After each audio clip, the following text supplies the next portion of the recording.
Hi friends, तो आज मैं आपको एक कोरियन हेयर स्टाइल सिखाने वाली हूँ। तो आइए हम स्टार्ट करते हैं। तो पहले ईयर टू ईयर सेक्शन निकल देना है। उसके बाद हमें बारी बारी से थोड़े थोड़े सेक्शन लेते जाना है और ट्विस्ट लगाते जाना है। तो वैसे हम कानों तक लेके आएंगे और ट्विस्ट लगाते जाएंगे।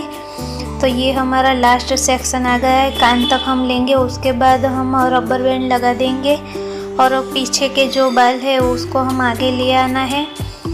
तो पहले हम रबर बैंड लगा लेंगे। उसके बाद जो लास्ट में जो ट्विस्ट लगा है वहाँ से हम उंगली से पीछे के बाल को आगे ले आएंगे।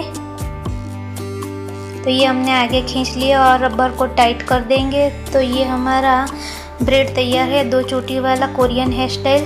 तो वैसे ही हम दूसरी साइड करेंगे। तो आप देखते जाइए मैं किस तरह करती हूँ। अगर वीडियो पसंद आता है तो वीडियो को लाइक शेयर एंड सब्सक्राइब ज़रूर करें। Thank you.